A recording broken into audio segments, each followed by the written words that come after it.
Whispers slide swiftly.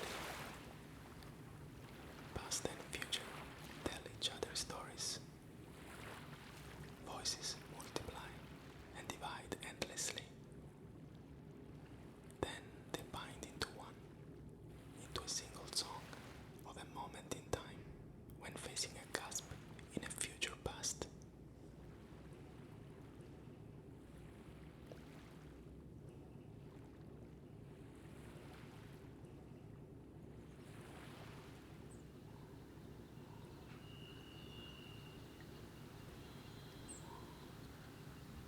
At once, the wind approaches, spending enough time hearing the scream through the cracks of the body, reminded of being just another creature, hissing, intent on calibrating what you can control.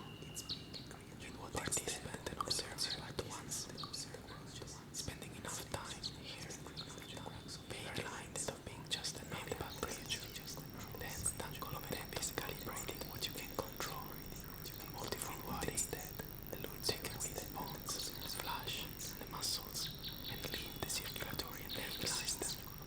Maybe by network of roots, the capillaries, entanglement, chain pulses growing cell by cell, complexity and possible direction overpowering capacity to continue diversifying life while maintaining connections, sensitive, invisible connections, fundamental mechanisms, like chemical work in our bodies, streams of pure molecules, electroscopic fields, and electrical impulses, as in the neural pathways of our brain. Alive, adherent. Where does consciousness reside? If not, in a spectrum broader than our mind. Roots and fungi combine to form what is called a mycorrhiza, itself a growing together of the Greek words for fungus, mycos, and root rhiza. In this way, individual plants are joined to one another by an underground hyphal network, a dazzlingly complex and collaborative structure that has become known as the Wood Wide Web.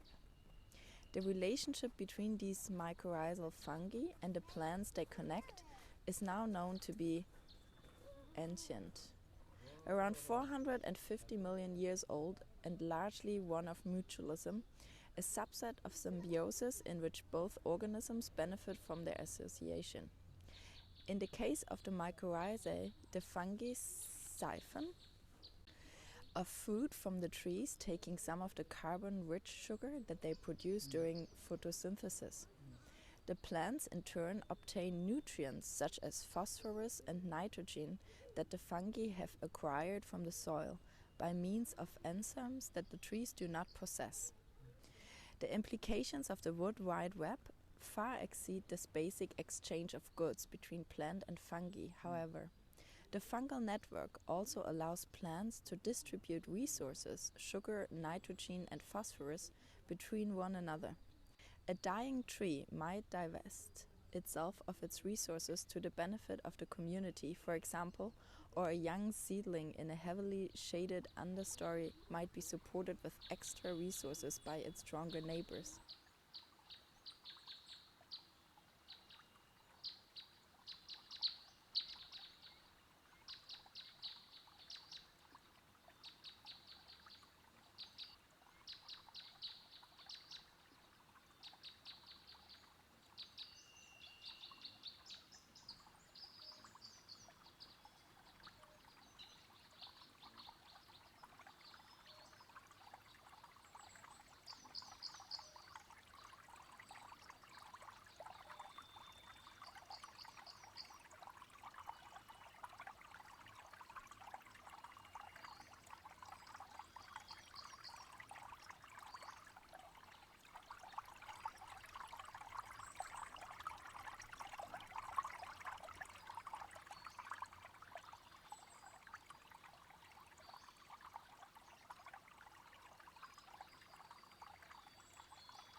We are all bodies of water. To think embodiment as watery belies the understanding of bodies that we have inherited from the dominant Western metaphysical tradition. As watery, we experience ourselves less as isolated entities and more as oceanic eddies. I'm a singular, dynamic whirl dissolving in a complex fluid circulation. The space between ourselves and our others is at once as distant as the primeval sea, yet also closer than our own skin.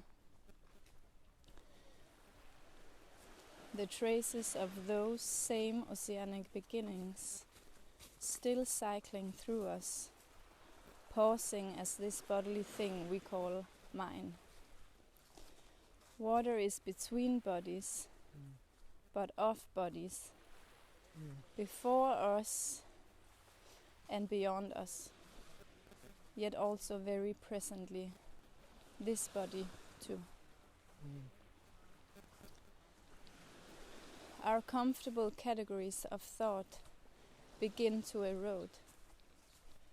Water entangles our bodies in relation of gift, depth, theft, complicity, differentiation, relation.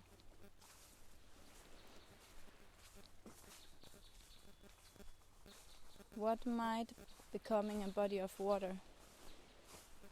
Ebbing, fluvial, dripping, coursing, traversing time and space, cooling as both matter and meaning, give to feminism its theories and its practices.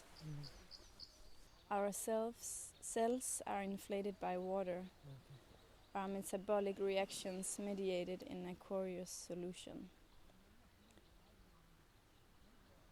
60 to 90% of your bodily matter is composed of water.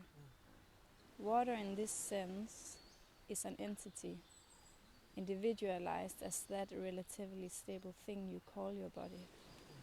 But water has other logics, other patternings and meanings of buoying our earthly world too. Not least, water is a conduit and mode of connection. Just as oceanic currents convey the sun's warmth, schools of fish and islands of degraded plastic from one planetary sea to another, our watery bodies serve as material media.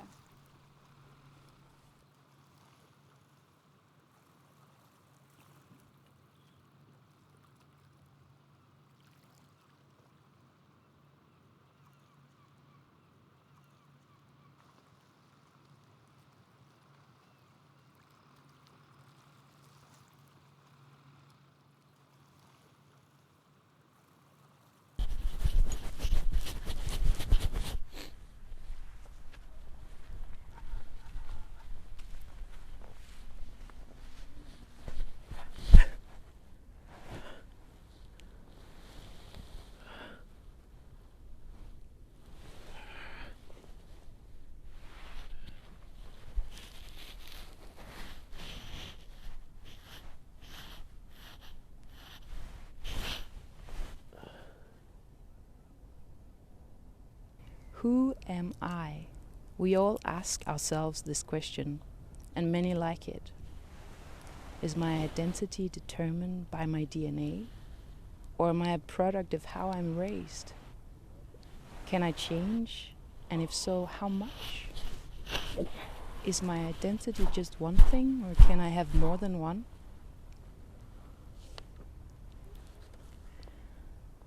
How do you self-identify? You probably have many aspects to yourself and would resist being reduced to or stereotyped as any one of them. But you might still identify yourself in terms of your heritage, ethnicity, race, religion. Some of these are more important than others, and some are fleeting. The point is that who you are is more complex than any one of your identities.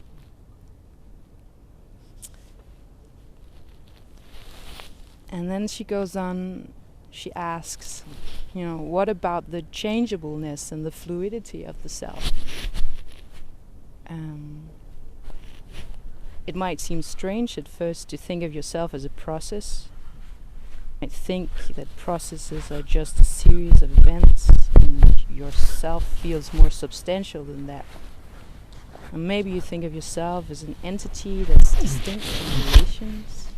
That change is something that happens to an unchangeable core that is you. And you'd be in good company if you do. There's a long history in philosophy going back to Aristotle, arguing for a distinction between a substance and its properties, between substance and relations, and between entities and events. However, the idea that the self is a network and a process is more plausible than you might think. Paradigmatic substances such as the body are systems of networks that are in constant process even when we don't see that at a macro level. Cells are replaced, hair and nail grow, food is digested. Cellular and molecular processes are ongoing as long as the body is alive. Consciousness, or the stream of awareness itself, is in constant flux.